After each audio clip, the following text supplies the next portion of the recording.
como começou o São Paulo Futebol Clube? Então, a primeira coisa que eu falo é, não existiu o São Paulo da Floresta. São Paulo é um só desde 1930. Mesmas cores, mesma camisa, mesmo símbolo.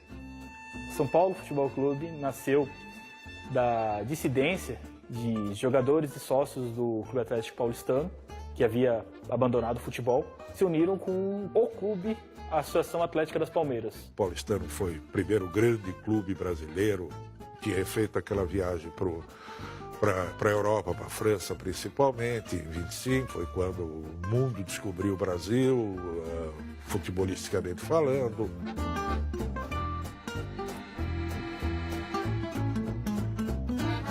Quando o Clube Atlético Paulistano, que tinha um timaço de futebol, parou com as atividades que era contra o profissionalismo, contra uma série de coisas, muitos dos jogadores foram jogar no São Paulo. Fundou-se um São Paulo, que era uma mistura de estudantes, de gente da sociedade. O Paulistano tinha uma poderosa torcida e ele tinha vamos dizer, a elite de São Paulo, eles ainda tinham muito poder e tinham dinheiro, e o São Paulo nasce com isso. O São Paulo não foi um clube novo, não foi um clube que pediu registro do nada. Na verdade, para a federação da época, o São Paulo era a continuação da Associação Atlética das Palmeiras. Só que, no peso da união daqueles sócios do Paulistano, que tinha toda uma história de 11 vezes campeão paulista, com a Associação Atlética das Palmeiras, que tinha a Chácara da Floresta, foi tão significante e marcante que para sempre será essa data, 25 de janeiro de 1930. A sorte de São Paulo também é que o nome ajudou São Paulo. São Paulo da Garoa, São Paulo Futebol Clube, São Paulo. O símbolo foi criado por um alemão, Walter Ostrich. Não sei se ele era uma espécie de designer da época, o termo exato, mas ele desenhou o escudo do São Paulo e a camisa nasceu o branco, comum aos dois clubes, o vermelho do Paulistano e o preto da Associação Atlética das Palmeiras. Tudo já é diferente no São Paulo, né? E eu pude perceber isso por conta do hino, da camisa. O símbolo não fica aqui, né, da camisa 1. As listras. O símbolo também não é redondo, né? É só um coração de 5 pontas. E esse time nasceu grande e favorito. Ganha o título de 31, tem um timaço e tal, Frederich, Luizinho, Araquém, mas aí se atira naquela aventura do Trocadeiro, que era um prédio muito caro no centro da cidade, e começam a fazer alguns desmandos, há um racha dentro do clube, o clube perde a capacidade de sobrevivência e fecha. Mas infelizmente esse São Paulo acabou. E um grupo de pobretões, mas de idealistas, né? Chefiados por Monsenhor Dr. Francisco Bastos, figura de destaque no clero, o Tenente Porfírio da Paz, o Dr. Frederico Antônio Germano Menze, Jaime Rosso, Gumercindo do Nascimento de Luca, Francisco Pereira Carneiro, todos homens pobres, mas idealistas, e queriam ressurgir o São Paulo Futebol Clube. O São Paulo que ressurgiu em 16 de dezembro de 1935, o que ele era? Ele era somente os seus sócios, os são paulinos mais aficionados, que não queriam deixar o São Paulo morrer. Porque o São Paulo não tinha mais nada. Eram os sócios e os símbolos. Era a fé que movia a sua torcida a comparecer, a torcer, a incentivar. Então criou-se esse slogan, que ele era o Clube da Fé. O São Paulo ficou conhecido como Clube da Fé por causa de um artigo do Tomás Mazzoni, em 1937. Vendo toda a dificuldade que o São Paulo passava e todos os esforços que toda a torcida e sócios faziam para manter o clube ativo, e foi nesse artigo que ele batizou o clube de Clube da Fé, porque só a fé movia as pessoas daquele jeito. A fé que tudo um dia ia dar certo. Salve o tricolor paulista, amado clube brasileiro. Então o São Paulo, em 1938, passou a jogar ali na Rua da Moca.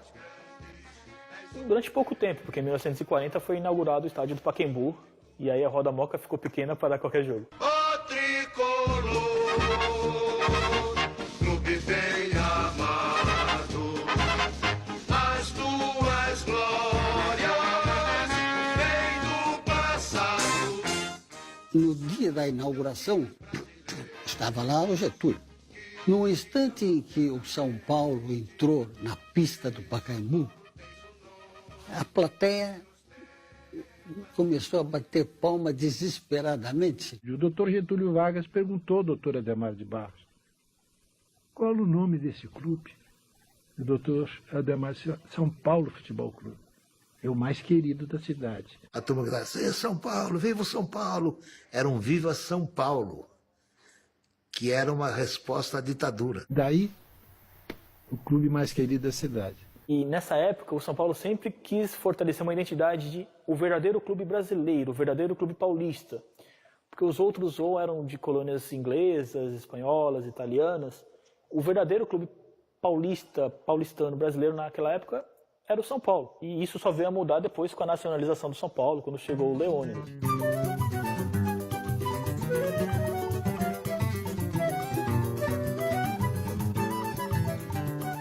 O Leônidas tinha parado de jogar no Flamengo. E aí nasceu a ideia, no São Paulo, de promover algo impensável na época. Porque custaria muito caro. Estava com problema de joelho, ninguém acreditava muito que ele tinha futuro, já estava meio veterano, ele já tinha lá chegando aos 30 anos. O Leônidas estava longe de ser um bonde, tinha sido um grande jogador, formado naquelas várzeas cariocas, formado ali em São Cristóvão. No dia que ele chegou na estação Roosevelt, tinha milhares de pessoas lá. E ele ficou entusiasmado. O Leônidas foi carregado nos braços do povo até a sede do São Paulo, na Avenida Ipiranga. Foi um acontecimento inusitado. E muito mais inusitado a estreia dele. No 24 de maio de 42, ele estreou pelo São Paulo, no Pacaembu, no jogo que até hoje é o recorde público do Pacaembu contra o Corinthians. Foi 3-3 o jogo. O que ele conhecia de futebol era uma coisa fantástica, porque ele era um homem bastante completo. Ele batia bem de pé esquerdo e pé direito, cabeceava bem. Então ele tinha todas as qualidades para ser um atacante completo, e ele era. No terceiro jogo dele, contra o Palestra, um clássico, ele fez o primeiro gol de bicicleta e o Geraldo José de Almeida foi a loucura no rádio. O bonde de 200 contos marcou de bicicleta. Não, acabou com a história. De bicicleta, um bonde de 200 contos fez um gol de bicicleta. Ele foi um gênio do futebol. Todo mundo conhece o nome de Diamante Negro, veio da França em 38, né? Eu posso me considerar talvez o homem que difundiu, porque fazia com mais constância esses lances, e talvez tivesse sido mais feliz. Mas não tem a veleidade de ser o criador, o autor do lance de bicicleta, não. Que foi denominado depois de bicicleta. Antes se usava, dizia que era Belfort, outro era Pucheta. Haviam várias denominações desse próprio lance. Mas acabou os críticos brasileiros achando que os movimentos se assimilavam muito com a bicicleta ao inverso, que é com os pés para baixo, mas que nós fazíamos com os pés para cima. E aí começou aquele timaço, né? Gijo, Piolim, Renganeschi, Luizinho, Sastre, Leônidas, Remy, Pardal, Teixeirinha. E essa equipe acabou sendo conhecida como rolo compressor. Esse time começou a dar ao São Paulo uma super força. E então os adversários do São Paulo diziam que ele seria campeão quando a moeda caísse de pé. Se der cara é o Corinthians, se der coroa é o Palmeiras. E o representante do São Paulo inconformado. E o São Paulo? Para ser campeão tem não sei o quê. Aí teriam respondido, só se a moeda caísse em pé. Ela caiu em pé, deu São Paulo. O próprio Leônidas se encarregou no momento em que o São Paulo conquistou o título, ele pegou uma moeda e conseguiu colocá-la em pé. E isso foi um acontecimento que, obviamente, nunca foi esquecido, né? De 43, o forte do São Paulo era a linha ofensiva. Tinha Leônidas, tinha Sastre, tinha Remo, tinha Pardal. A partir de 46, 47, fortaleceu o meio de campo, Rui, Bauer e Noronha. Eram 3 jogadores de uma técnica esmerada, muita elegância no toque de bola, no passe. Então, o São Paulo era um time que privilegiava a classe. Não era time de correria, jogava tecnicamente muito bom. E essa fase é a fase áurea do São Paulo. Um timaço, novamente, e talvez tenha sido o maior time da história do São Paulo, né?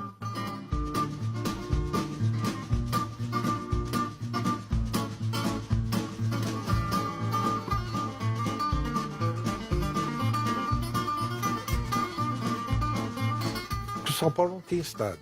São Paulo tinha o Canindé. E o Canindé era um tanto vergonhoso. Muita gente fala que o São Paulo, na Revolução, na guerra, tomou conta daquele clube que pertencia aos alemães. Não foi bem assim. A área toda pertencia ao senhor Ovanucci, que vendeu para o São Paulo Futebol Clube. E era um campinho que cabia 5.000 pessoas, 10.000 pessoas no máximo. Que era mais um campo de treinamento. Eram dois grandes times em São Paulo, Palmeiras e Corinthians, dois estádios em São Paulo, né? O Parque Antártica, a Fazendinha. São Paulo era o novo, né? Um belo dia, eu me dirigi ao presidente do São Paulo Futebol Clube e digo, escuta aqui, por que nós não construímos um estádio? Ele falou, por quê? Porque nós não temos dinheiro. E era verdade. Porém, eu disse a ele, mas o dinheiro tem que vir do sócio, do torcedor.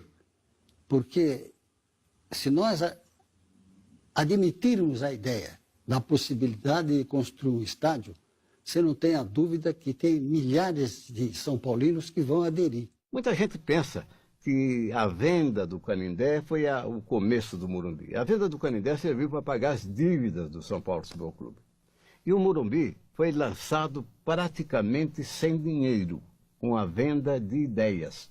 E nos anos 50 começa com Cícero Pompeu Toledo e tal, e a turma lá, a desenvolver o projeto do Morumbi.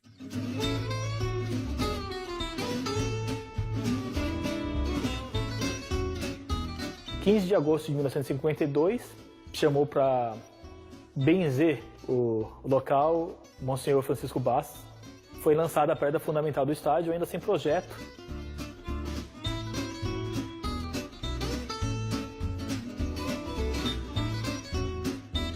E é claro que para fazê-lo, havia que sacrificar alguma coisa. E o que se sacrificou foi o time de futebol. Além de futebol, o São Paulo começou a manter equipes de atletismo. Ademar Ferreira da Silva foi campeão de boxe com Éder Joffre, a família. Então ele foi ganhando dimensões de um clube poliesportivo.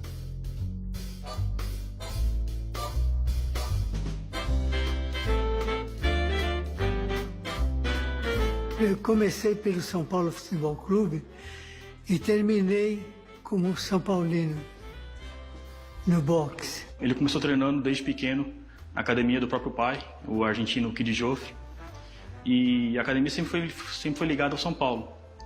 Então, enquanto ele era atleta amador, ele era um atleta filiado pelo São Paulo Futebol Clube. Depois que se profissionalizou, perde esse vínculo, só que ele sempre manteve isso no coração. Aí, nas Olimpíadas, não podia disputar pelo time. Era pelo país. Então, eu disputei pelo Brasil, mas São Paulino.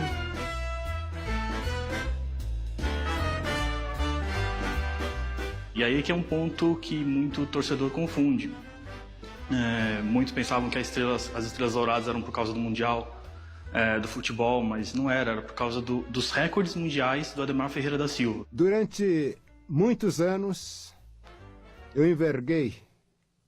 eu participei com a camisa do São Paulo Futebol Clube, a ponto de a diretoria reunida modificar estatutos e que fosse colocada na bandeira do São Paulo, logo após 52, uma estrelinha de ouro. No México, ao recobrar para o Brasil o recorde mundial, o São Paulo colocou a segunda estrelinha.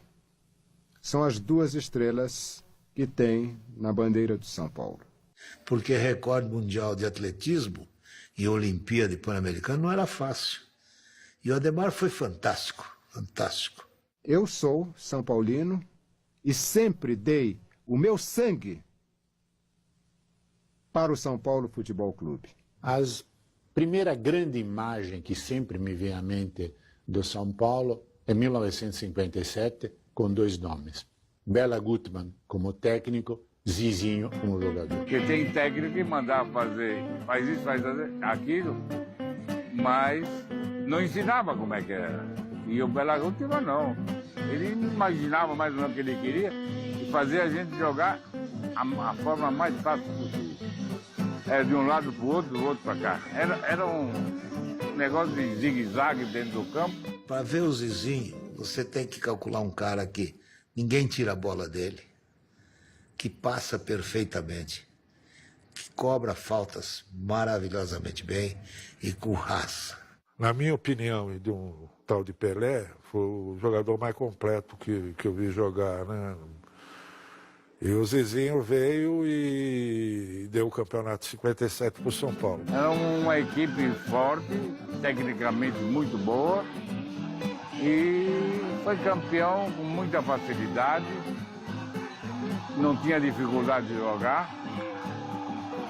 Portanto, o São Paulo tinha uma grande equipe.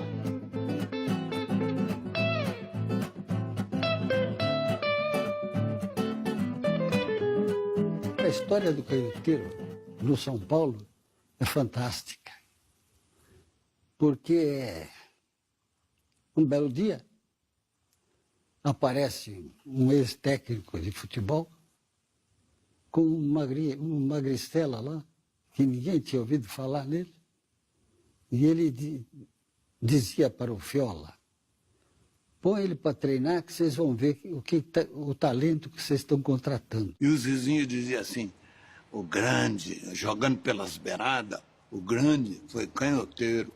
E a Garrincha era um louco. O Zizinho me disse isso. Foi a maior ponceira que eu vi jogar no mundo. Foi o canhoteiro. A bola podia vir vesga do jeito que fosse, ele punha a ponta do pé esquerdo, trazia a bichinha. Driblava, ele driblava para fora, para dentro, no meio das pernas. Fazia o diabo, não dá para acreditar. E cruzava sempre na cabeça dos caras. Eu vi o canhoteiro perguntar sempre pro seu João, era o cozinheiro. Falei: seu João, eu me esqueci da minha vitamina. E ele, pô, eu comigo pensava: pô, mas esse cara joga tanto, que vitamina que ele toma? Acho que eu também vou, né? Vai marcar nessa. Na cozinha do Pacaembu tinha 2 entradas, né? E ele vinha por aqui, eu falei: bom, eu vou dar um jeito de ir por lá e ver que vitamina é essa. Era um copo de caipira desse tamanho, esses copão grandão, liso. Na primeira fase, as obras não eram tão pesadas. Era nivelamento, assoreamento, era a construção das sistemas de drenagem. O concreto erguido mesmo não foi nessa fase. Começou justamente em 1956 para 57, que foi o último título do São Paulo nos anos 50. A partir daí é que os discursos rarearam, porque ou é jogador ou é concreto. Havia muita gente que nem admitia a ideia de pensar tirar um dinheiro do estádio para fazer futebol. E o meu grande trabalho era convencer o São Paulino. Quando uma coisa não ia bem, o futebol não ia bem, mas vamos ter paciência. Temos que chegar lá. Temos que construir a base para depois obter os resultados. São Paulo, nesse período, ele teve 2 grandes jogadores. O Roberto Dias foi criado no São Paulo. O Roberto Dias foi o São Paulo, né? Ele chorava, ele vibrava, ele lutava. E era um bom jogador, tinha uma estatura mediana para jogar na posição em que ele jogava, mas era um grande jogador. E teve o Benê, médio volante, médio volante, que era do Guarani. O que valia era a expectativa da construção do Morumbi, né? Aqui cada sócio ajudou. E eu era um sócio. Então, eu e meus colegas lá do Mackenzie contribuíamos. O Morumbi foi feito pelos sócios, com dinheiro dos sócios. A gente atendia o sócio, o não sócio, e ia na casa deles para vender a cadeira cativa. Eu vim de várias cadeiras cativas, onde o campeão era o seu José Poi mesmo. Não havia São Paulino que não tivesse o prazer de receber a visita do astro que ele idolatrava, né? O Morumbi é o sonho tricolor que o saudoso Cícero Pompeu de Toledo plantou e que Valdo Natel e seus companheiros fizeram germinar. O São Paulo Futebol Clube, que tinha de seu apenas 11 camisas e uma tradição de fé inquebrantável, hoje é isto. Um clube que honra o slogan de São Paulo, a cidade que mais cresce no mundo. É o maior patrimônio esportivo já construído pela iniciativa particular. O monumental estádio Cícero Pompeu de Toledo já é uma realidade. Este é o São Paulo Futebol Clube de hoje, que não para de crescer. Sua fé fez brotar do solo do Morumbi um sonho que parecia impossível. Toda inauguração provoca interesse, não apenas na torcida, mas no público em geral, porque inaugurava-se o melhor e o maior estádio de São Paulo. Esse dia foi um dia de glória, inauguração do Morumbi.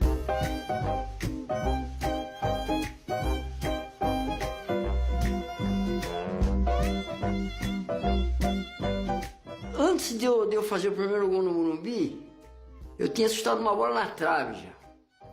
Aí comigo, isso me lembro perfeitamente. Falei, ih, hoje não é meu dia mesmo.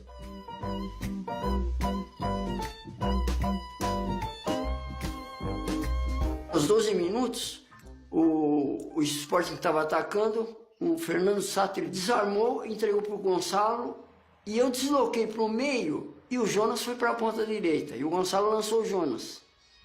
E o Jonas caprichou no cruzamento, e eu subi na frente do Gino Orlando e fiz o gol. E como foi um meio mergulho, a imprensa já saiu logo na semana seguinte falando, não, agora não é mais gol de mergulho, é gol de peixinho. Quando você fala São Paulo, você associa o Morumbi. Por exemplo, se o São Paulo tivesse que sair daqui hoje, ia criar uma crise de identidade brutal, porque não vai ser mais o São Paulo do Morumbi. Um estádio que, como diziam na época da construção, era para ser do tamanho do sonho do São Paulo, do tamanho do sonho do São Paulino. Eu acho que foi o melhor investimento naquela época, um sonho que parecia absurdo. Eu acho que foi a melhor coisa que o São Paulino fez. Todos estão sempre aqui comigo, torcendo por esse clube, por esse time, por esse estádio, que nós transformamos sempre no campo dos sonhos. Você não imagina, quando eu chego perto do Morumbi, a satisfação que a gente tem. São coisas indescritíveis, sabe? É difícil você pôr para fora o que você sente.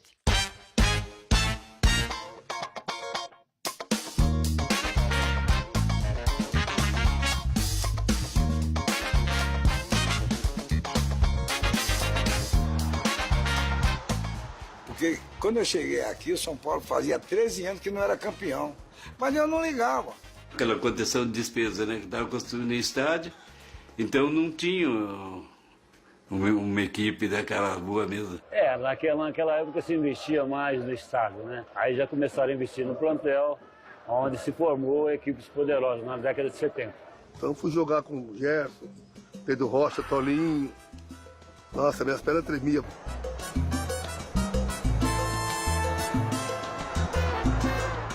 Pedro Rocha era um jogador extraordinário, uma figura humana incrível. Era um jogador que ao mesmo tempo era meio armador, ele era um goleador.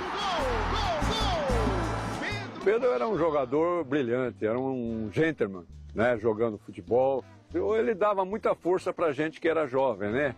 Tinha o Muricy, tinha o Serginho, tinha o Zé Carlos. Aquele time de São Paulo de 70 e 71 ganhava de 1-0, 1-0 era goleada. Todo fechadinho atrás, bola pro Gerson pro teto, troma com o goleiro, o Toninho vem e faz o gol. Sai, entrou no teto, sobrou para Toninho, atenção, caiu o primeiro gol, Toninho! Aí o São Paulo começa a ganhar, que era uma novidade. Assim que o Morumbi foi entregue, eu falei, agora eu preciso montar uma equipe para tentar ganhar um campeonato, para dar uma satisfação para essa torcida. E tive sorte que logo no primeiro ano ganhei um campeonato. No segundo ano tornei a ganhar. Na minha época tem que ganhar. Joguei de São Paulo. Não adianta, tem que ganhar. Para mim, a melhor fase da minha carreira foi nessa época. 7-1, 7-2.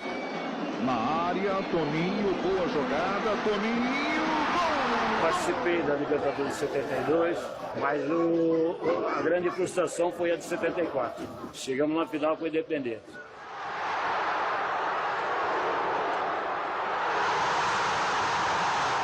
Ganhamos aqui em São Paulo, fomos a Buenos Aires, perdemos, e a negra nós fomos para Santiago.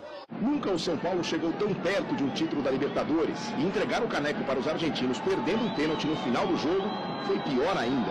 Zé Carlos Serrão ficou marcado na lista negra da torcida tricolor. Ninguém quis bater o pênalti, entendeu? Ele não era o batedor oficial do São Paulo, né? Era outros mais experientes, mas sentiram na hora que a coisa estava muita pressão, e aí ele resolveu bater e perdeu e ficou marcado por isso. Feliz de ser o maior artilheiro até hoje, que dificilmente alguém pega. Tentaram me pegar, mas não conseguiram, né? Olha o segundo aí. Serginho arrematando com 3 atrás dele.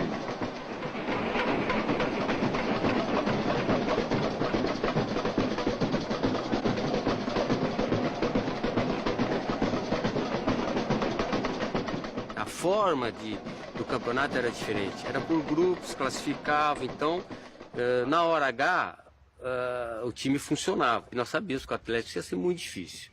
E nós fomos para lá com aquela dúvida, né? Jogava Reinaldo, jogava Serginho ficou, tá suspenso, aquela confusão toda. Aí domingo de manhã tocou o telefone, aí era um dirigente de São Paulo, e falou, mas você tem que pegar o Chulapa, e trazer ele aqui para Belo Horizonte. Eu falei, você tá louco, nessa hora, onde que eu vou encontrar o Chulapa? O Chulapa deve estar numa balada ainda, acho que lá era 9 horas da manhã. O Chulapa, eu não vou encontrar ele nunca, cara. O jogo era 4 horas. Ele me achou num bar lá na Casa Verde, já com passagem comprada, tudo. Falei, pô, mas esse negócio, você vai para Belo Horizonte, pô, fazer o que lá? Não, o Minelli quer armar o esquema lá. O que você tá fazendo aqui, moleque? Falei, vim buscar você, meu. Os caras querem que eu te ponha no avião aí, meu, você tem que ir para Belo Horizonte. Falei, meu, é loucura, meu. E tava chovendo pra caramba, tava feio o tempo. Aí peguei um jatinho, sempre você vai? Eu falei, eu não. Aí eu fui sozinho, né? Mó medo, né? Uma chuva que tava lá também. Aí foi com uma estratégia do Minelli. Aí cheguei no Mineirão, entrei no vestiário, troquei de roupa, né? Comecei a fazer o aquecimento e o Minelli deixou a porta aberta. Era tudo uma encenação, porque não podia jogar. Aí o técnico do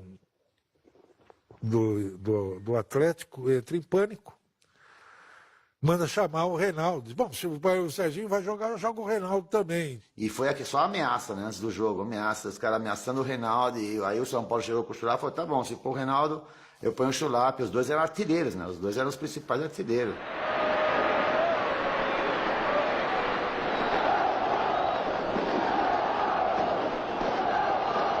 E acabou que aconteceu do empate. E eles não conseguiram fazer nada também. Tiveram chance nenhuma, tal. E foi pro pênalti. Pênalti agora é na malandragem, né? Eu saí fora, porque eu não sou de bater pênalti. A coisa voltou para mim, né? Eu falei, pô, eu preciso dar tirar um pouco a concentração desses jogadores. E eu comecei a falar, né, que o Atlético, vocês estavam nervosos, os jogadores estavam nervosos, que o Atlético tinha a responsabilidade de ganhar, que eu ia crescer dentro do gol, que o gol ia ficar pequenininho. Autoriza Toninho Cerezo.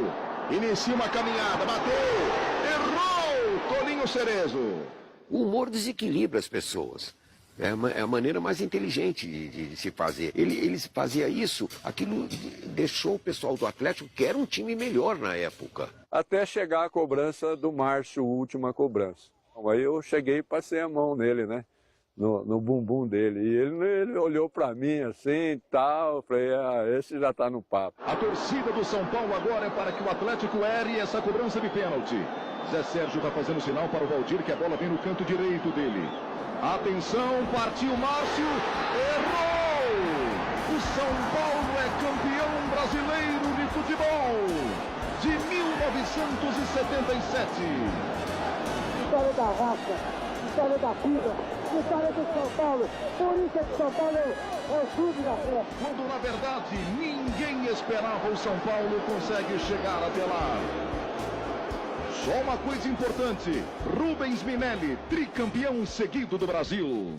Nós tivemos realmente muita satisfação de ver o nosso trabalho coroado de êxito, porque o São Paulo, tido e havido e desacreditado, quando nós iniciamos o trabalho, foi uma equipe que teve uma conduta regularíssima. O Minelli foi o treinador assim que começou no Brasil mudar o futebol brasileiro, o Minelli. Ou seja, foi na época o cara que eu mais aprendi no que diz respeito assim, a futebol tático, que antes não era tanto assim, né?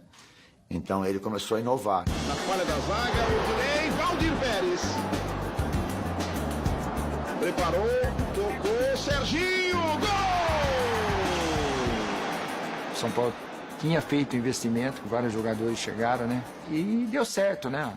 Eu acho que tanto com 80 como 81 o time era fortíssimo. Pode levantar outra vez, essa é perigosa. De cabeça, Renato, gol! Boa bola para Mário Sérgio, lançou Everton, bateu, soltou o goleiro Serginho! Golaço do São Paulo! Era Renato, Paulo César, Dario Pereira, Oscar. Foi mais ou menos a base de 80, foi a base de 81. Oscar era um jogador que cabeceava muito bem, se posicionava, não era tão técnico, que o Dario já era muito mais técnico, sabia jogar. Então combinou muito bem o futebol dos dois e formou uma dupla de zaga mesmo excepcional. Um completava o outro. Na hora de sair pro jogo, saiu o Dario. Né? Na hora de segurar o jogo, o Oscar que comandava ali na defesa para segurar o jogo. O São Paulo, nessa época, nesses 10 anos, ou era campeão ou era vice, campeão ou vice. Então não tinha crise. Agora com perigo, bola perigosa na entrada da grande área, subiu Renato Sá ajeitou para Baltazar, dominou, golaço! Pena que não ganhou aquele campeonato, né? Era só as injustiças de finais, né? Só que o Grêmio também tinha um grande time, né? Enfim. E aí a gente acabou surpreendido um dia que a gente lembra até hoje, muito triste, porque estava lotado o Morumbi, só tinha São Paulino e era duro você sair, aquele silêncio, mundo triste. Isso foi uma frustração muito grande, porque a gente achava que aqui a gente ganhava e que ia ser campeão brasileiro aqui dentro do Morumbi. Agora à noite o estádio do Morumbi recebeu um público diferente. Pelo menos 30 mil pessoas, a maioria crianças e adolescentes, vieram para a estreia do show de Menudo em São Paulo.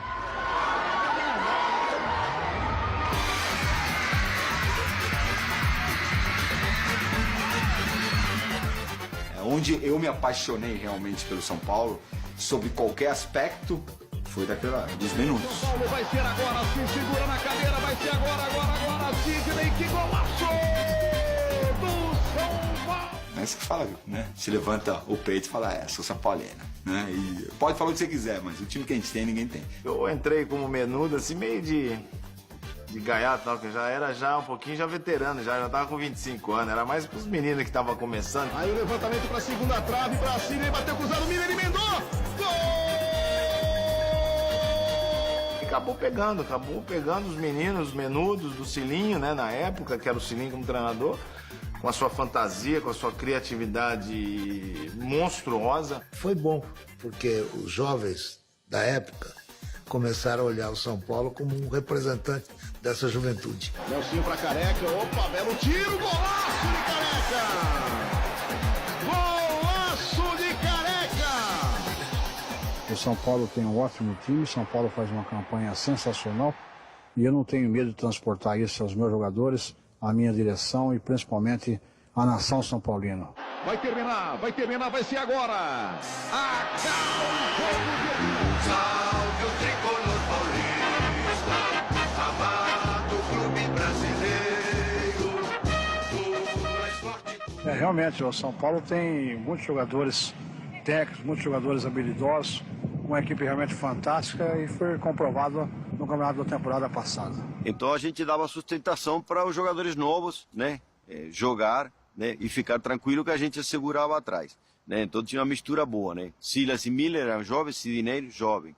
Aí já tinha Careca e o Pito um pouco mais experiente, né, que dava sustentação. E aí no meio tinha o Bernardo e também jogou Falcão, né? Então dessa forma o time não tinha problema. Teve a saída do Serginho Chulapa, que tem seu histórico espetacular dentro do São Paulo. E teria que tentar fazer o igual ou tentar fazer melhor, né? Então, enfim, era uma missão bastante interessante. Nelsinho vai tentar o cruzamento, olha o Careca, olha o gol! Careca foi uma aposta vencedora. Quando ele foi contratado lá em Campinas, havia muita esperança do que ele poderia fazer. Eu tinha um contrato já assinado com a Inter de Milão. Num convite, né, do São Paulo, eu balancei e foi a melhor coisa que aconteceu na minha vida, né? Para mim, o Careca foi o maior centroavante que o São Paulo já teve e, se marcar, um dos maiores que eu já vi jogar. E 10 anos depois, a gente teve a experiência de ter uma segunda final no Brasileiro, né? São Paulo e Guarani. E, bom, tava tudo certo para ir para Campinas, assistir o jogo, só faltava combinar com o nosso o tenente que combinava a escala de plantão do quartel. E, obviamente, a Lady Murphy atuou novamente e eu estava de escala de plantão no quartel naquela quarta-feira à noite. Só tinha uma opção, P3, o portão do posto 3 que tinha um vão por baixo e aí um rolamento e uma fuga, Campinas. Cruzamento rasteiro, Gilmar escapou, Nelsinho e o gol! Gol do Guarani! Gol contra de Nelsinho. Pita na bola, Bernardo, gol do São Paulo! E a prorrogação foi mais fantástico, ainda mais louca, uma das, eu acho que de finais, acho que foi uma das mais importantes que eu vi, emoção do início ao fim. Foi sufocante porque a gente já teve que o jogo inteiro ouvir o hino do Guarani tocando no Brinco de Ouro da Princesa. A torcida hostilizando o pouco de São Paulinho que tinha, que a maioria era deles, né? No final ainda, a gente perdendo, né? Ainda o Gilmar ainda me sai jogando com o Wagner. Acho que o Wagner deu aquele bicão da zaga e Pita, que não era cabeceador, daquela resvalada. E eu pedindo pro Gilmar quebrar em cima de mim essa bola, né? Pra mim tentar fazer uma situação pra gente, tava acabando o tempo. Foi um lance, assim, absurdo, né? Pra você imaginar o Pita ganhar de cabeça no meio de zagueiro e dar aquela casquinha pro Careca. Sei lá, faltava 5 segundos pra acabar o jogo. E alguma coisa já tava me dizendo, essa bola vai cair, essa bola vai chegar dessa forma. Eu fechei os olhos e falava assim pra mim, eu não sei se eu abro pra ver ou se eu fecho pra não ver o que vai acontecer. O Wagner vai mandar a bola lá pra frente, na direção do Pita, desviou na esquerda pra Careca, olha o gol! Gol do São Paulo! Careca aos 13 minutos do segundo tempo da prorrogação, empata o jogo no Brinco de Ouro! Bati, soltei a perna esquerda, se pega na cabeça do Sérgio Né, arrancava a cabeça dele. 2-2, e agora, seja o que Deus quiser, né? Agora é cobrança de pênalti. No momento eu tava, uma vibração, empolgado por ter feito o gol. E ali, na hora que eu cheguei, os caras, não, deixa o Careca bater. Eu nunca fui grande batedor de pênalti, mas eu sempre encarei sem problema nenhum. Primeira cobrança para o São Paulo. E aí vem Careca. Aquela adrenalina, Careca fez um baita golaço. Careca colocando, defendeu Sérgio Neri. Erra o pênalti. A hora que o Careca perdeu, cara, não é possível que o São Paulo vai perder essa final, depois de ter feito tudo isso, né? Mas tudo bem. Toma pouca distância, João Paulo. Foi pra bola. Alto por cima. Perdeu, joga pra fora, João Paulo. Eu nem me lembro direito como foi a sequência dos pênaltis. Eu só sei que a hora que chegou pro Wagner bater o último, né? E que tinha que fazer. Nossa, cara, ajoelhei e comecei. Essa bola tem que entrar, cara. Atenção, torcedor tricolor, o São Paulo pode ser campeão brasileiro agora. Wagner vem pra cobrança. Vai ser agora. Wagner! Gol! São Paulo campeão brasileiro de 86. São Paulo campeão, uma semana de detenção usando verde, da farda. Mas embaixo estava a camisa do tricolor, porque fiquei feliz preso, vendo o jogo, não tinha o que fazer mesmo, vendo o jogo, replays, e foi o primeiro título brasileiro que a gente assistiu aí com o tricolor, que foi emocionante com um grupo de amigos lá no Brinco de Ouro. E aí perdeu o Careca, mesmo assim em 87 ainda foi campeão com o Lê. E depois foi campeão de novo em 89. Foi a época que o São Paulo começou a perceber que a prata da casa era um bom caminho, viu? E acho que desde então começaram a aparecer jogadores, tem apostado nessa ficha até hoje, Cotia, enfim. Esses caras são os pais de Cotia, né, os menudos. Ali o São Paulo realmente se firmou com uma grande torcida, a torcida cresceu, até o ponto do Tele Santana, que realmente, né, trouxe uma galera jovem para o São Paulo. O primeiro grande São Paulo da minha geração, que nasceu no começo da década de 70, foi a tal máquina tricolor do início da década de 80. Aquele time começava com o Valdir Pérez e terminava no Zé Sérgio. Depois, esse apelido voltou também na fase do Tele Santana com um nome mais moderno. Virou a máquina mortífera.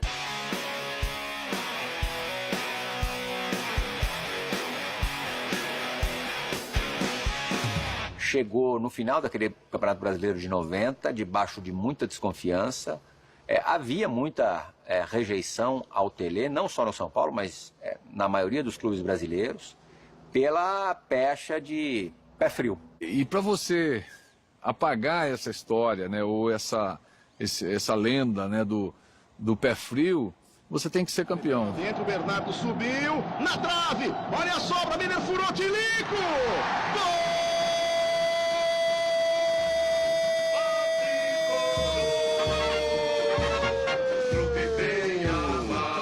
Mário Tilico para o São Paulo, 3 minutos do segundo tempo!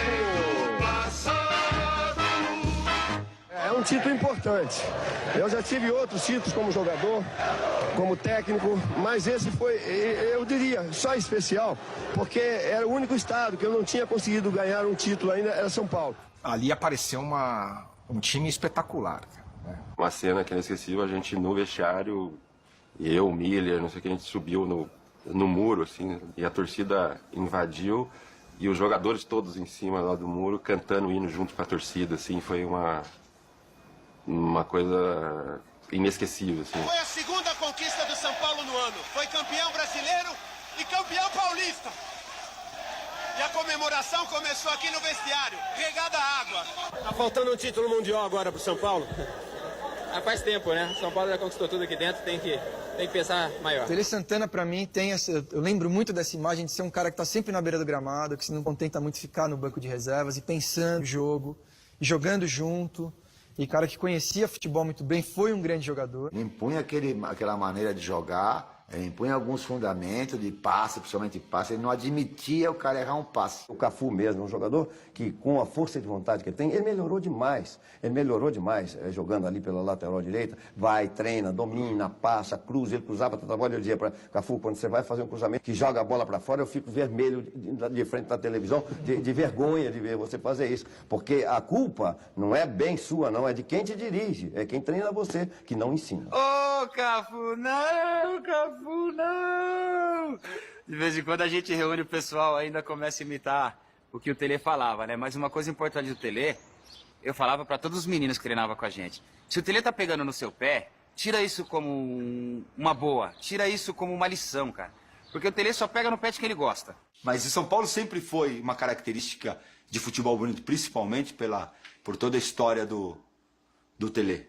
Sempre se jogou bonito. E aí no ano seguinte, em 92, eu não sabia o que era a Libertadores da América. Até ali não se dava muita importância para a Copa Libertadores, até o começo dessa campanha mesmo. A coisa foi ganhando corpo ao longo do torneio.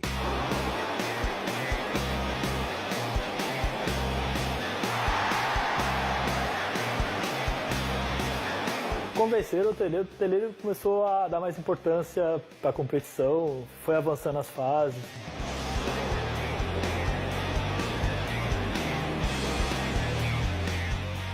Jogos extremamente violentos, as torcidas eram extremamente hostis, né, nos outros países. Era complicado, né? Bomba, barulho, não sei o que, era um terrorismo cada jogo, jogando fora. E os outros países sul-americanos davam muita importância e apelavam mesmo, literalmente apelavam para ganhar de qualquer forma. Então eu acho que aquilo provocou a gente, assim, pô, se a gente quiser ganhar algo mais, ter uma projeção maior do que a nacional, a gente vai ter que aprender a lidar com isso. Eu tinha certeza que a gente ia ganhar. Mais de 100 mil pessoas, 105 mil pessoas aqui no estádio, 15, 20 mil do lado de fora. Foi, acho que, o momento mais emocionante que eu presenciei, assim, enquanto movimento de uma torcida durante um jogo. O time de São Paulo era, uma máquina. E a bola não entrava. Teve que entrar o Macedo aí pra sofrer aquele pênalti. Lá vem o São Paulo, cruzamento do Edilson, balinha com a bola para Macedo, derrubado na área, pênalti! Pênalti para o São Paulo. Foi um dos momentos mais fortes da minha carreira, com certeza, da vida, né? E responsabilidade de bater o pênalti faltando poucos minutos no final da Libertadores, em casa. E o São Paulo era um título inédito. São Paulo, 1-0 aproxima o time do Projeto Tóquio. Lá vem Raí, bateu. Quando eu parei que o Raí bateu, eu já olhei. Quando eu vi o goleiro dando um passo pra cá, que a bola foi saindo, eu falei, nossa, vai entrar. Quando a gente vai pro pênalti, eu falei, eu quero bater o pênalti. Não sei se é o primeiro, o último, pode me pôr aí. Eu falei pro seu Tele, pode me colocar que eu quero bater o pênalti. Isso na bola, pé esquerdo na trave. Aí decisão por pênaltis, os argentinos do Newell's perdem, o Ronaldão perde. O zagueirão Ronaldão, ele bate na esquerda da bola, defendeu o goleiro. Aí o Gamboa, que tinha mais cara de argentino do Newell's, era cabeludo e tal, vai bater o último pênalti, canto esquerdo ali do Zete. É chance de título para o São Paulo, vem o Gamboa. O Gamboa, ele bateu mesmo meia altura no canto esquerdo. Boa no canto esquerdo, Zete! São Paulo, campeão da Libertadores da América! O gol do título da Libertadores era eu. E eu não perdoo o Zete até hoje por causa disso. Pô, eu ia fazer o gol do pênalti. Mas aí já não vi mais nada. Já começou aquela invasão dentro de campo. Parecia que as pessoas, elas brotavam no gramado. A gente estava lá em cima na arquibancada, um olhou para a cara do outro. A gente desceu pelo placar e caímos aqui na geral e invadimos o campo. Imagina o São Paulo com toda a história, com a grandeza do São Paulo. Você ganhar o primeiro título da Libertadores. Vão ganhar a terceira, quarta, quinta, décima, vão ganhar. Mas a primeira Libertadores, eu ganhei. Nós ganhamos. E isso, de uma certa forma, traz também uma tensão. Né? Você vai para o Japão, você é um jogo, né? É um jogo só. Você não sabe quando você vai ter a oportunidade de jogar de novo. Zetão, a gente tem que fazer alguma coisa diferente, cara. Pelo menos para assustar os caras, né? Alguma coisa, os caras vão achar eu tomo louco, alguma coisa assim. Estava vendo o jornal e observei que os jogadores do futebol americano, né? Todos eles tinham uma pasta, né? Embaixo do olho. Eu não sabia que era tinta, né? Que você passava. Aquele lápis que passa no olho, né, das mulheres. Se eu pedir para a esposa do seu Fernando que ela me emprestasse. Ela falou, eu tenho um lápis, tem um pouquinho. Eu falei, não, dá tudo para mim. Dá tudo, eu vou do outro para a senhora, mas me dá tudo. E eu comecei a pintar aqui assim no espelho, cara. Eu comecei a pintar e ficou daquele jeito. Ficou mais feio ainda, né? E o Zete também. Eu passei o lápis de olho, eu pintado, pô, também quero, né? Passou lá. Mas ficou a marca de time de guerreiro. Começa o jogo. Barcelona com perigo, encosta Adilson, gol! Foi assustador pra gente, foi, nossa, vem vindo uma carreta sem freio aqui pra cima da gente. 1 para o Barcelona, 0 para o São Paulo. Boa bola do Palinha pro Miller, vamos na velocidade, vai pra grande área. E deu aquele corte, e o cara passou direto e cruzou pro Raí. Bom lance, Miller, bom lance, olha o gol! Gol! Segundo tempo, sem prorrogação, São Paulo 2-1. Vamos liquidar o Barcelona, liquidar. Os dois de Raí tá branco. Falta, Raí. Deu certo o Ronaldo, Palinha tentou. Falta. Aquela jogadinha de bater por cima da barreira, a gente fez o ano todo e nunca deu certo, né? Eu tava ali do lado, cara, tava do lado e falei, Raí, faz o gol que é o gol do título. Raí, faz o gol que é o gol do título, velho. Faz o gol que a gente não perde mais. Atenção do Raí. Tenta contra, viu, amigo? Quero bater até um pouquinho mais alto. Olha o Raí. Gol! Vendo a imagem dela entrando assim, acho que vem de 2 anos de trabalho, né, tudo que significava. Né, tem a questão do Tele, as Copas do Mundo que ele merecia e não ganhou. O sacrifício de cada um ali foi uma convicção muito grande, assim, que 2 anos de sacrifício valeu a pena e essa turma merece. E aí, a hora do gol, eu falei, acabou, somos campeão. Até o sol saiu naquele minuto. Eu trabalhava de garçom na churrascaria, na minha terrinha, Atalaia. Eu ali na bandeja, para servir a mesa. Quando o Raí fez aquele gol de falta, a bandeja voou da comemoração. Os clientes molhou os clientes todos e eu fui mandado embora do serviço por causa dessa comemoração.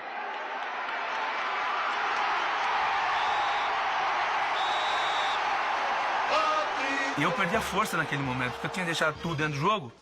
A hora que acabou, eu falei, não, sou campeão, cara, sou campeão do mundo. As tuas glórias vêm do passado, o tricolor, clube bem amado. As tuas glórias vêm do passado, são teus guias brasileiros que te amam eternamente. De São Paulo. A volta ficou mais especial ainda, né? Você ser campeão do mundo e jogar segundo jogo da final contra o Palmeiras. E todo mundo achou que o São Paulo ia voltar cansado, que o Palmeiras ia ganhar fácil e a gente acabou sendo campeão. Torcer pro São Paulo era uma grande moleza, né? de fato era, né? 92, 93 foi uma época mágica. E eu lembro dessa sensação, assim, da gente chegar no estádio como se fosse dar um espetáculo e não jogar uma partida de futebol. Afinal, o primeiro jogo contra a Universidade Católica, na minha opinião, a maior exibição do São Paulo de todos os tempos. Pra mim, acho que foi o maior jogo que eu vi em loco no estádio, foi esse jogo. Meu, teve de tudo, cara. Teve gol de cobertura do Miller, teve o Gilmar driblando todo mundo e fazendo gol aqui, o Palinha chutando bola na trave, o Miller de cobertura, o Zete pegando 50 bolas seguidas ali no gol do fundo ali. O Zete faz uma sequência de defesas incrível. 4 defesas sensacionais. Eu nunca vi um São Paulo tão perfeito, tão tranquilo em uma final de competição como foi aquela, mas muito tranquilo. Quando o juiz apita o final do jogo, um adversário me cumprimenta e fala assim, olha, é impossível, é um fenômeno, esse time é um fenômeno, é impossível. Então isso mostra a grandeza, um adversário, né, se sente tão impotente para até cumprimentar, né, como se fosse ele um dos espectadores ali que estavam também curtindo o que a gente estava fazendo. Mas esse jogo, cara, o quarto gol do São Paulo, pra mim, foi... Aquele lance, pra mim, eu falei, meu, esse cara não é daqui, né, meu? Não é possível o cara fazer um gol de peito numa final de Libertadores. Fora tudo que ele já tinha feito, né? 2 gols em Mundial, 3 gols com o Corinthians no Paulista, 3 gols com o Palmeiras no Paulista.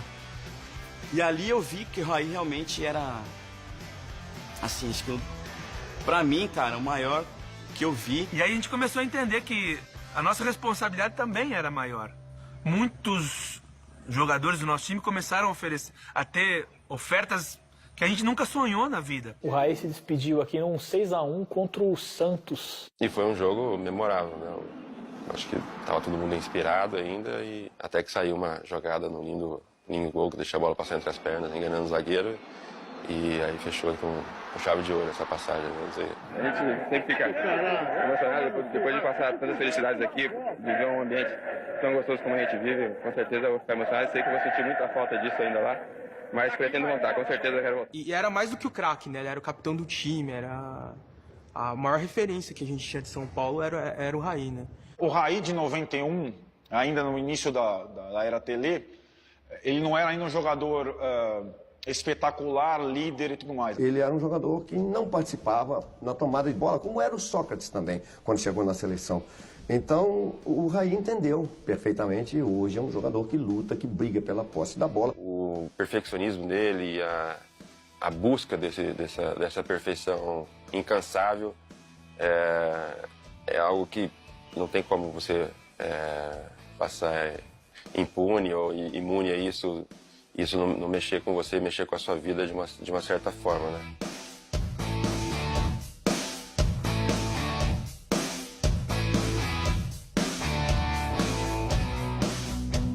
O cara fazia gol em todo jogo decisivo, cara. E meu pai, meus tios, meu irmão falavam, meu, hoje toca no Raí que é gol.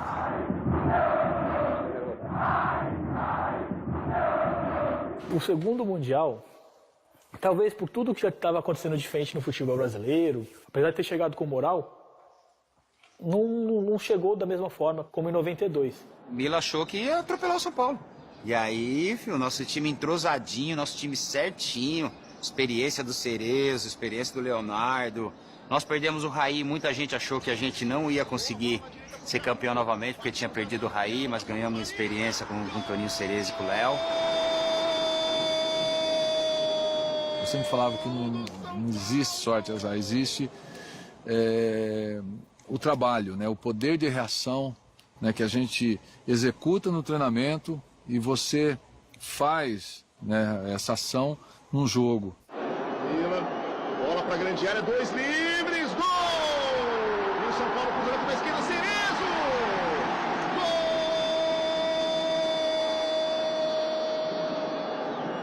Gol! Olha o desvio e o gol do Milan! A gente sabia que para fazer mais um era muito difícil, porque faltava poucos minutos para terminar o jogo. Mas aí me veio o santo calcanhar do Miller, né? E aí com 40 e tralalá, o Cerezo com quase 40 e tralalá, faz um lançamento incrível pro... A jogada começou com o Leonardo ali, um drible esperto no meio campo, deu no Cerezo, o Cerezo pro Miller. Cerezo, grande bola pro Miller, saiu o goleiro, ela vai entrar! Uma jogada consciente, ele sabia que o goleiro ia espalmar, ele sabia que a bola ia bater no calcanhar dele, aí ele só fez o movimento... Pô, com esse... Vai desmerecer o nosso gol, Xará? Golaço do Miller de calcanhar, tanto é que ele fez assim pro goleiro aí, tá vendo? Vai tirando o meu gol aí que você vai ver. Ali você vê que foi um time. Foi, tipo, é o efeito do Tele Santana, né? Instantes finais, terminou! São Paulo bicampeão do mundo! Dentro do São Paulo, cada jogo que eles ganham, para mim, é uma vitória. Sempre, né? Mas quando eles ganharam aqueles campeonato mundial, tudo lá foi muito bonito, né? Essas duas conquistas deu um grande salto na absorção de uma torcida fenomenal. Em 94, já no segundo semestre, a equipe já estava meio que se desfazendo, né? Era muito difícil ganhar Libertadores, meu. Ganhar 3 anos consecutivos, então, nossa, só o São Paulo ia fazer isso. Na minha cabeça, o tri já estava garantido, né? Morumbi lotado, aquela atmosfera de Libertadores. E ninguém esperava, né, que a derrota fosse acontecer. Então, assim, foram as primeiras sensações de derrota, assim, que eu tive com aquele time, que eu achava que nunca ia perder. A sensação era essa. Falei, meu, uma hora esses caras, como eles são super-heróis, eles vai chamar alguém, vai descer alguém voando aí, vai entrar e fazer o gol, entendeu? Era a sensação que a gente tinha, cara. Até hoje, assim, eu não consigo engolir essa...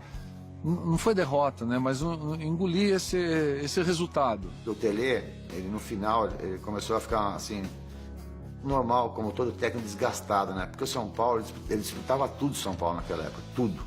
E ganhava praticamente tudo. O interesse meu também não seria sair do São Paulo. O que eu estou precisando, eu acho que é justo, é um maior descanso. É a única coisa que eu estou precisando. E como eu fui jogador dele, né, do Tele, e eu estava na base, e ele falou, tá, vamos tentar o Muricy. Aí ele começou a me trazer lá, e aí ele saía um pouco assim de férias, e eu ficava tomando conta do profissional e dos juniores ao mesmo tempo. Até que ele gostou e falou, agora você vai ficar aqui. Aí tive que sair da base e fiquei só com ele. Primeiro que é um time que, assim, visto em agosto de 94, não poderia não encher os olhos de ninguém. Ele, visto 10 anos depois, você diria, pô, era um baita time, né? Só enfrentava o time com o time principal. E sempre na molecada, sempre na alegria, sempre, sabe, deixando os caras fazer o que eles gostavam, que era jogar bem, correr, porque tinha muita saúde, o time tinha muita saúde, né? E aí foi dando certo, foi tomando corpo, né? Foi o título mais importante, entre aspas, da minha carreira, porque foi a partir dali que as pessoas começaram a ver a possibilidade de existir um goleiro que pudesse jogar no São Paulo. Em 96 eu lembro que o Zé sai e o Rogério ainda tinha aquela coisa de, pô, a gente não sabe direito quem ele é e tal. Então foi sofrido demais. Essa sensação de um início de declínio, que foi mesmo. São Paulo começou a ter um declínio, começaram a sair esses jogadores. Foi uma estrela que brilhou no São Paulo, né? Ele levou São Paulo à glória, né? Eu via quando chegava, que ele saía fora do Brasil, vinham os troféus de carrinho, né? Era um atrás do outro. Eu acho que o Tele veio para se glorificar no São Paulo. O Tele, ele trouxe uma maneira de pensar e de valorizar o futebol, de valorizar o treino, de valorizar o campo de jogo. São coisas assim que realmente revolucionaram, e no São Paulo, graças a Deus, ele deixou a marca, e uma marca profunda, muito, muito linda. Eu acho que o Tele conseguiu conseguir transferir a paixão que ele tinha pelo futebol para o torcedor do São Paulo, né? E é muito difícil uma torcida ter como principal ídolo um técnico, né? Isso é muito raro. Eu acho que não existe outro clube no Brasil com essa sinergia com o treinador, a ponto de o Tele, ainda hoje, ter o nome dele cantado nas grandes vitórias do São Paulo. Isso é espetacular.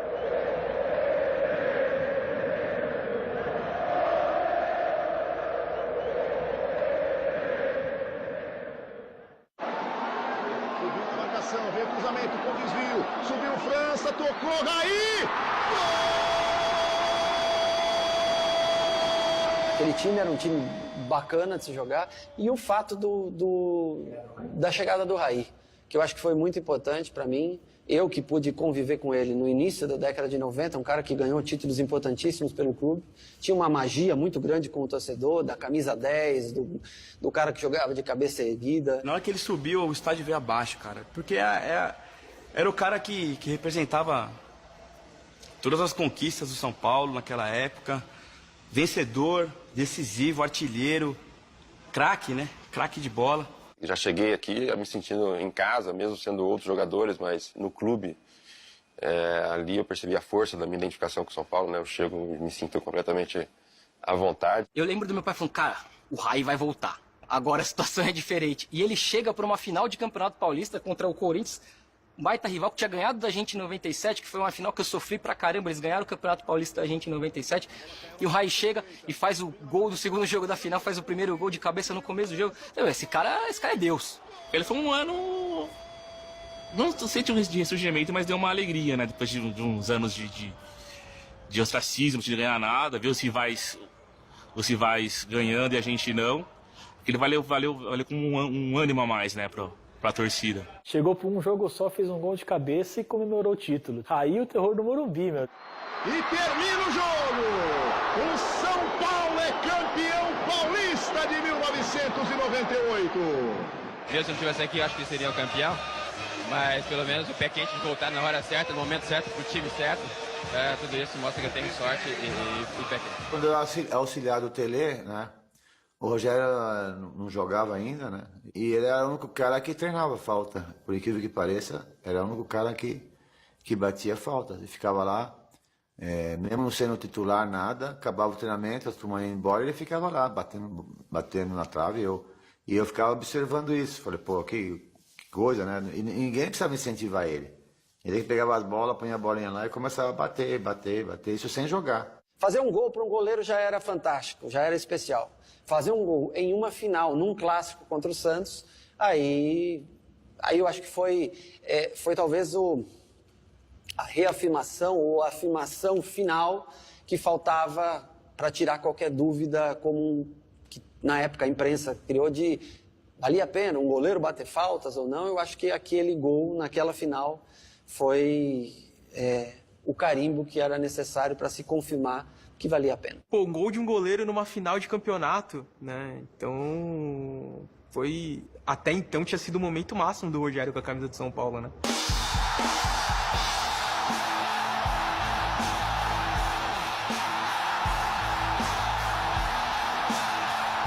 Tive a oportunidade de entrar e mostrei que eu tenho condições, por isso que eu tô aqui. Mas o principal é ajudar o São Paulo a ser campeão. E qual a sensação de conquistar esse título inédito, Kaká? A alegria é muito grande, né? De conquistar um título que o São Paulo não tem.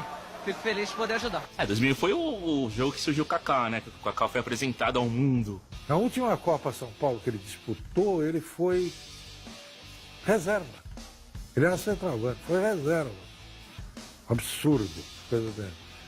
Aí ele começou a aparecer mais no time de base, foi lançado o time titular com meia. O Kaká foi importante por, primeiramente, valorizar a produção interna do São Paulo, que continuava investindo em base, sempre crescendo. O Campeonato Estadual foi perdendo força. O torcedor de São Paulo, viciado em Libertadores, queria isso ou brasileiro, menos que isso não importava. São Paulo só voltou para a Libertadores em 2004.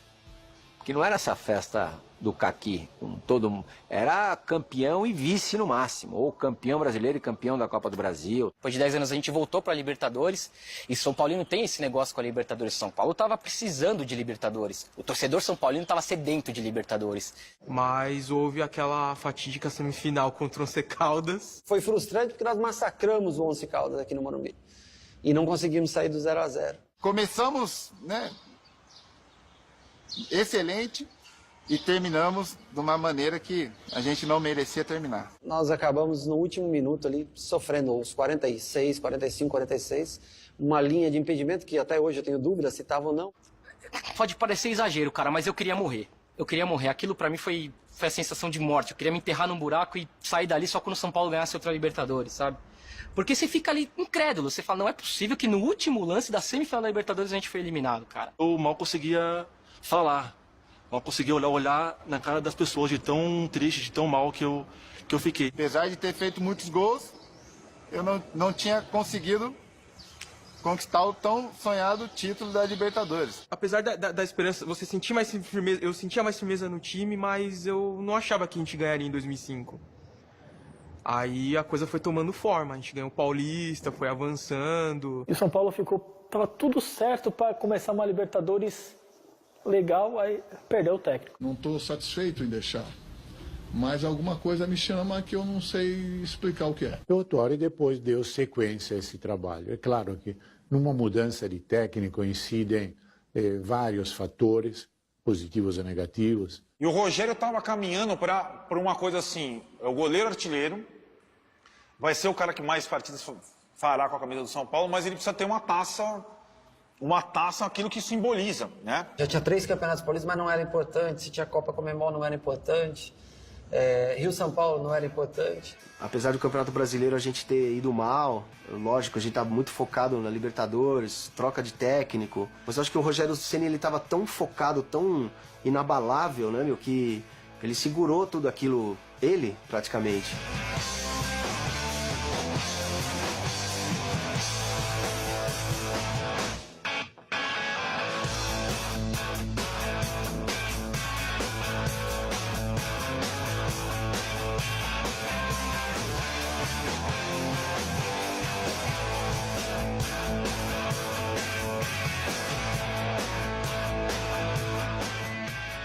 Aquele grupo, um grupo muito bacana, mesmo com a perda do grafite naquela competição, a chegada do Amoroso em cima da hora para os jogos semifinais. E aí aquele time começa a ganhar forma, começa a ganhar cancha. Trabalhei na semifinal contra o River Plate em Buenos Aires. Dos jogos que eu vi o São Paulo fazer fora do Brasil em Libertadores, foi o melhor. O São Paulo foi o senhor absoluto do jogo. Quando me entrevistaram, falaram, e agora? Agora pode mudar o nome de Morumbi para Morumbi. E não tinha nem jogado, não sabia nem quem a gente ia enfrentar na final. A coisa mais gostosa que tem na Libertadores, que eu lembro mesmo, que marcou, a chegada no Morumbi. Você vê aquele mar de gente assim indo pro Morumbi, aquilo é fantástico. O que mais tem nessa hora é gente que chega e fala, cara, isso é só futebol, sabe? Esses caras estão ganhando um monte, você tá aí, sofrendo. Não é, cara, isso aí é o responsável por eu estudar e trabalhar de bom ou de mau humor, sabe? Os caras que entram ali vestindo a camisa do meu time são os caras que eu admiro, são os caras que eu quero torcer, são os caras que eu pago pra vir aqui gritar o nome deles, que eu tomo sol, tomo chuva, que eu viajo, que eu gasto o dinheiro que eu ganho ralando no trabalho. Então, pode até ser só futebol pra você, cara, mas pra mim não é. Pra mim isso aqui é sério, cara. Pra mim isso aqui é difícil. Quando machuca, é muito difícil. E quando a gente ganha, cara, é uma felicidade que parece que tudo na minha vida tá legal. E 2005 foi assim. 2005 foi a grande prova pra mim que tudo que eu tinha feito até então tava valendo a pena. E aquele foi um atropelo, né? Aquela final ali parecia realmente a final de 93 de novo, que eu tava revendo. Só que em vez do Zete era o Rogério, em vez do Raí era o Danilo, em vez do Miller era o Amoroso. O São Paulo passeou, né? 4-0, numa noite também mágica. Ver o time voltar a levantar taças importantes foi fundamental e foi um brinde, um prêmio para a nossa geração que sofreu tanto assim, né? Entre 94 e 2004, né? Esse é meu time de coração, eu jogo aqui faz 15 anos. Precisava desse título. E agora já pode trocar o nome para Morumbi, né? O Rogério levantando a taça, que era uma imagem que a torcida São Paulina esperou demais, torceu demais para acontecer, mas mais do que os tantos milhões de São Paulinos aí que estão espalhados pelo mundo, o Rogério esperou demais aquele momento. Ele teve uma Libertadores soberba, o Rogério. Ele não só, como goleiro foi excepcional, como ele fez gols absurdos. Ele estava tudo que o cara fazia dava resultado. Eu só talvez conseguiria finalizar minha trajetória no São Paulo quando eu conseguisse voltar ao Japão numa outra condição. E aquela noite nos deu a oportunidade de carimbar o passaporte para o Japão no final do ano. O favorito era o Liverpool, de não sei quantos jogos invictos, não sei quantos jogos sem tomar gols. Lembro de assistir o jogo contra Liverpool e Saprissa, né? E os caras torcendo pro Saprissa, os meus companheiros de time, né? E eu falo para eles, né? Eu disse, pô, mas vocês têm certeza? Vocês acham mesmo que... E outra coisa, você já imaginou ser campeão do mundo, São Paulo e Saprissa? Nunca ninguém vai lembrar da gente. E aí deu a lógica, deu o Liverpool no final. E talvez aí um dos momentos mais especiais, que foi aqueles 90 minutos contra o Liverpool. E contra o Liverpool é uma aberração, né? É uma coisa surreal.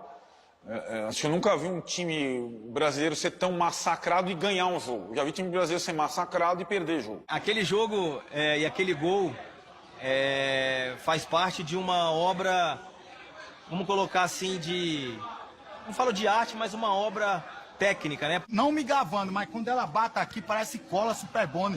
Ela fica, cara, ali do jeito que... O Fabão lançou ela numa força tão grande, quando ela bateu, ela começou, não dava pra fazer o pivô. Aí eu escutei o Mineirinho passando e gritando. Aí eu dei aquele alá Ronaldinho do Paraguai, porque só ele, Ronaldinho Gaúcho, Zico, pra dar um passe daquele, porque eu já tentei 1000 vezes e não consegui. Eu tive a sorte de aparecer ali, talvez foi a única chance daquele jogo, clara, de gol.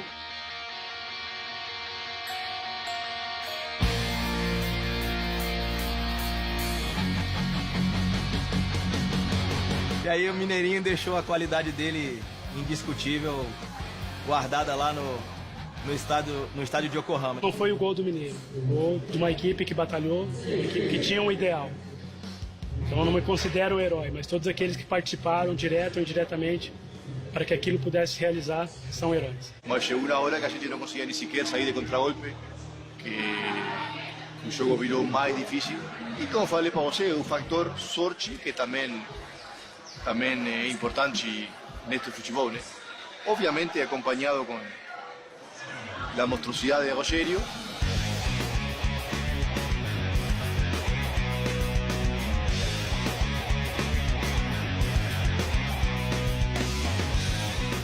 Algumas atuações dele, como a do final do Mundial, aquilo é suficiente para o cara entrar para a história do time. Certo? Aquela defesa da falta é impressionante. O Liverpool poderia estar chutando bola até agora, que o Rogério tá pegando tudo. Ele tava abençoado ali, era um negócio fora de série. Ele segurou o 0 do placar pra gente. E agora em 2005 contra o Liverpool, o São Paulo é tricampeão do mundo. A invasão dos jogadores em campo, a festa da torcida em Yokohama. Aquele dia eu lembrei de 12 anos passados, lembrei de quando eu comecei a jogar no São Paulo em final de 96 para início de 97. Eu consegui viver 2 gerações distintas, de épocas totalmente diferentes, onde apenas eu sobrevivi de uma geração para outra, mas pude repetir o feito. E isso se tornou muito especial para mim. Conquistou o mundo pelo São Paulo, ele conseguiu, ele deu a volta por cima e dedicou aquele título para todos os São Paulinos. Aquilo lá, nada vai apagar. Somos o melhor time do mundo, pra quem não acreditou! O choro é livre! E bom São Paulo de novo, no topo do mundo. Vamos! Trimundial. Nunca mais acaba, isso aqui é pra eternidade. Eu que acompanhei todas essas fases, é a consistência e a evolução, assim, impressionante de cada fase.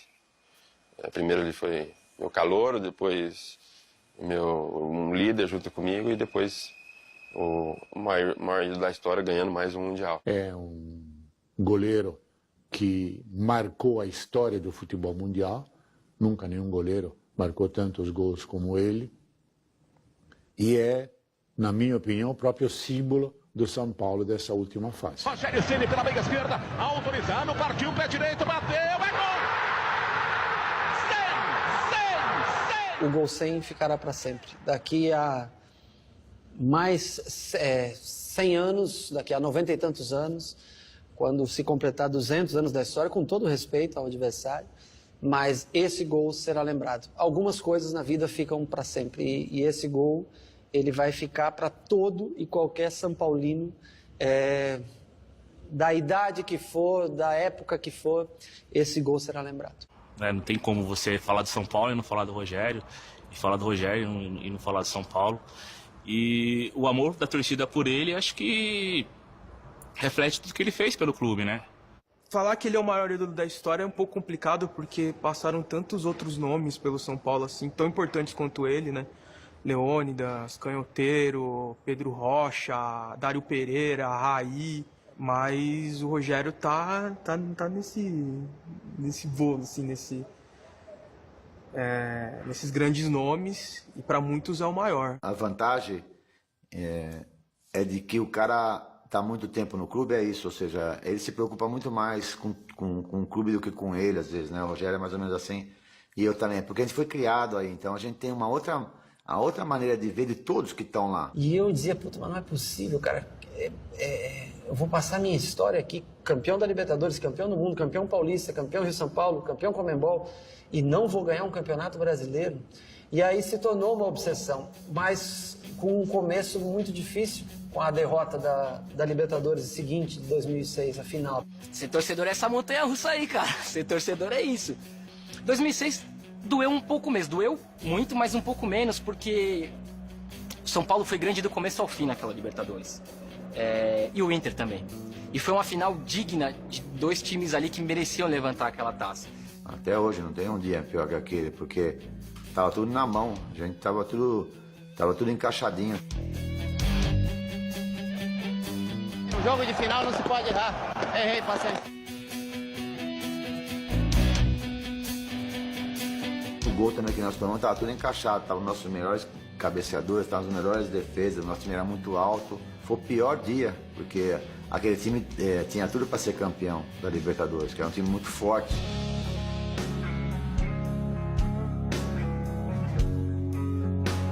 E eu falava para eles, olha, eu sou pior quando eu perco o jogo, cara. Quando a gente perde, eu sou pior. E a expectativa era enorme em cima dele, porque eu lembro, a primeira coletiva do Muricy, eu lembro até hoje, ele falou, eu preciso mostrar para esses caras, eles já ganharam tudo ano passado. Eu tenho que me virar aqui para colocar fome nesses caras de novo.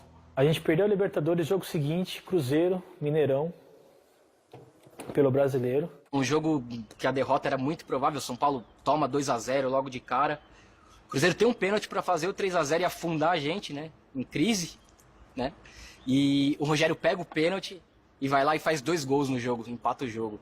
Aí eu falei, cara, a gente tá vivo nesse campeonato aí, dá pra brigar. Todos os campeonatos que você analisa, você sempre vai achar um jogo mais importante do campeonato, né? Eu acho que esse jogo foi um dos mais importantes pra gente em termos de moral. O nosso time ficou muito forte depois disso.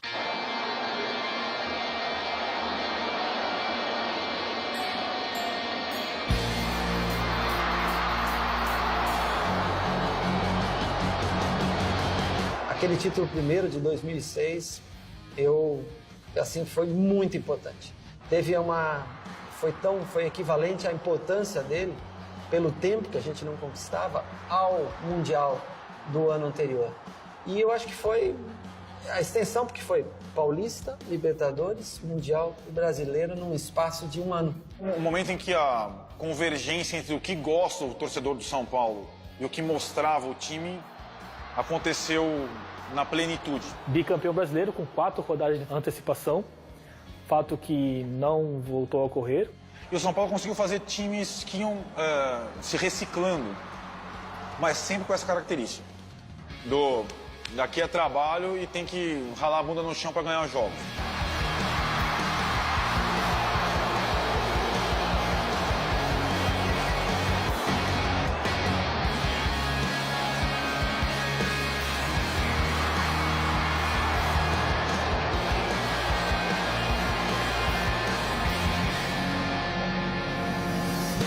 O futebol brasileiro é difícil você repetir 3 vezes um feito com tantos times com chance de ser campeão. E 2008 foi o ano mais difícil da conquista, porque era um time já... Um ótimo time, mas com um elenco muito mais limitado, muito curto. Então aquele ano, com todas as... Nós passamos 18 rodadas sem perder.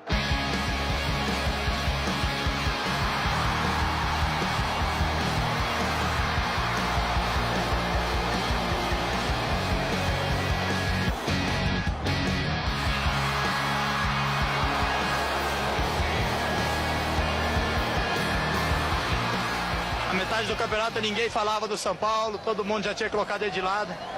E esse é o grande problema, amigo, é descuidar. O que vai ser lembrado é a alma que esse time deixou, a entrega desse time. E outra coisa, tricampeonato. Ninguém, cara, ninguém tinha conseguido até hoje. O título de 2008 marca muito o que é o São Paulo na sua história, que é o clube da fé, de superação, tá 11 rodadas atrás, todo mundo dando a gente como morto, e o Muricy conseguir daquele elenco que era o mais limitado de todos, dentre os que já tinham ganhado títulos importantes desde 2005, foi um negócio incrível. Ser campeão do mundo, ser campeão da Libertadores, claro, é completamente possível. É difícil, mas possível. Ser tricampeão brasileiro, ao menos até nos dias de hoje, é única e exclusivamente para o torcedor são paulino. É o único tricampeão brasileiro e nunca jamais, na forma em que é jogado o Campeonato Brasileiro, nunca ninguém será. Chega a emocionar um pouco.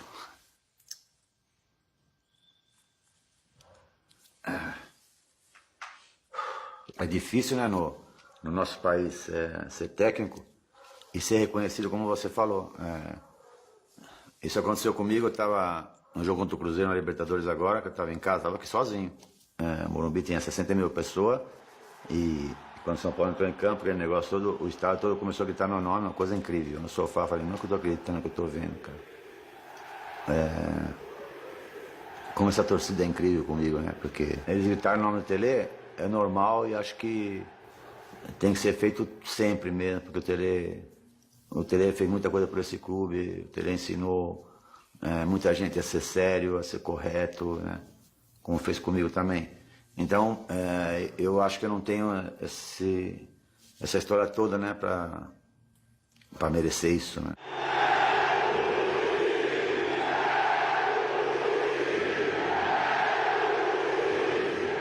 Eu fico muito feliz, primeiro, por ele, por ter tido a oportunidade de ser campeão pelo São Paulo como atleta e retornar ao clube e ter o carinho esse laço que se criou com o torcedor são paulino. É um ídolo.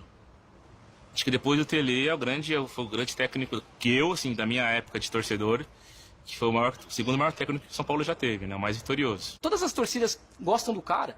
O cara veio aqui no Morumbi como técnico do Palmeiras, do Santos, e teve o nome dele gritado por todo mundo, cara.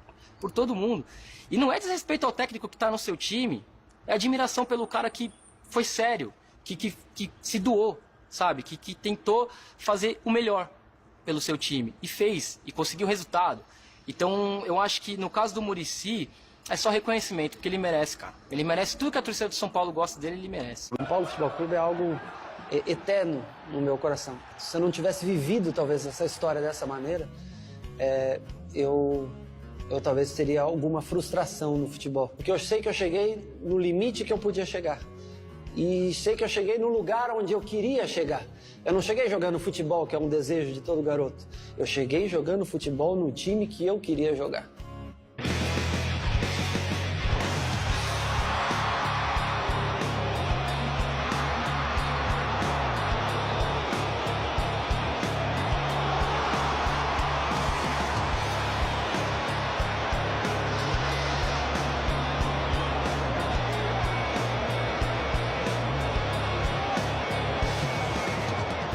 Quando eu saio do Morumbi, eu não imagino que eu possa voltar outra vez.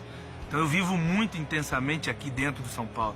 Isso para mim é parte da minha vida, como eu ter que me alimentar, como eu ter que respirar. Isso para mim, cada vez que eu venho, me enche de orgulho, sem dúvida nenhuma. Me enche de emoção também. Mas é como se fosse a primeira vez de algo muito especial. São Paulo significa tudo, e como cultura, família, que eu vivi praticamente a minha vida aqui dentro, né? E me orientou em tudo. Então a gente, tudo que é hoje, que hoje vocês estão restituindo a gente também, tudo isso a gente deve agradecer ao São Paulo. Isso aqui para mim foi o começo, foi o meio, e hoje nós estamos aqui falando desse glorioso que tanto me ajudou. Então eu sou muito grato, tenho um carinho e respeito muito grande pelo São Paulo Futebol Clube, por tudo que ele me deu. E eu procurei contribuir com o São Paulo com títulos, conquistando títulos e fazendo do São Paulo grande do jeito que ele é hoje.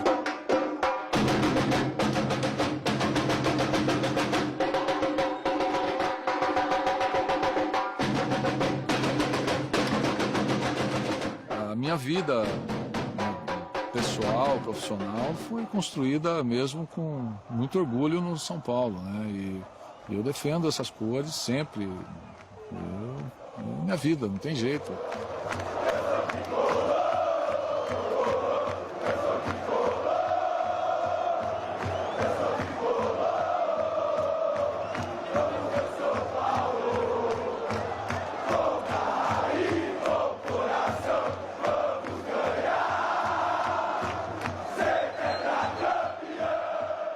tem uma magia que isso aí não dá para explicar. Quer dizer, a minha relação com o São Paulo é carinho, identidade, não sei o quê, e a torcida é que dá a magia em tudo isso.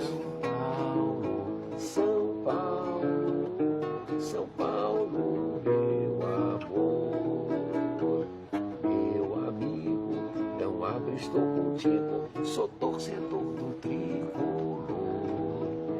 A massa São Paulina é mente muito fina, que torce na chuva ou sol, do futebol, do Patropi, só mais é o tricolor do Morumbi.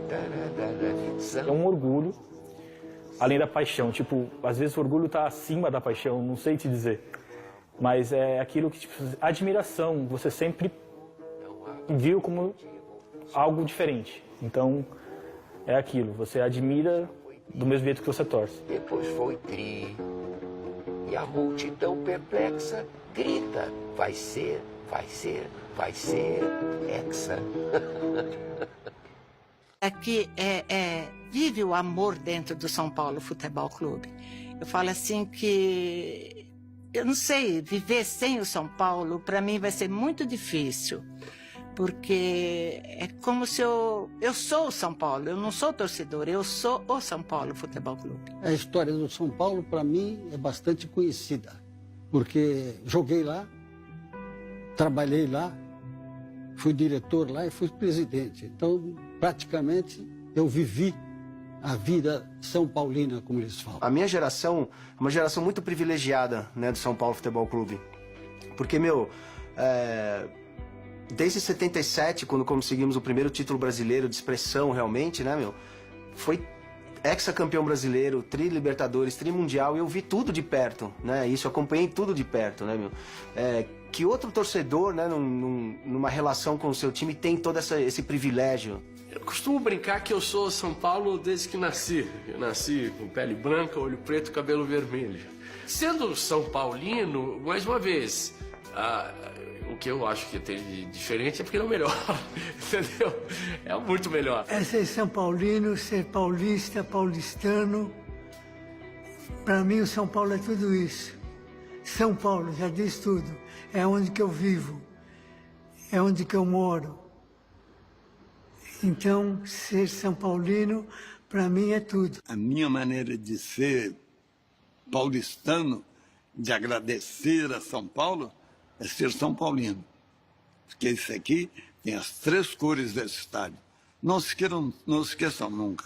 São Paulo é São Paulo. O amor pelo clube, ele é eterno e inteiro. Ele é algo que não se desfaz. A minha história com esse clube, ela será levada até o fim da minha vida. Ô tricolor, clube bem amado, é a paixão. Amado clube brasileiro, tu és forte, tu és grande, dentre os grandes e sempre será o primeiro. Salve o tricolor paulino.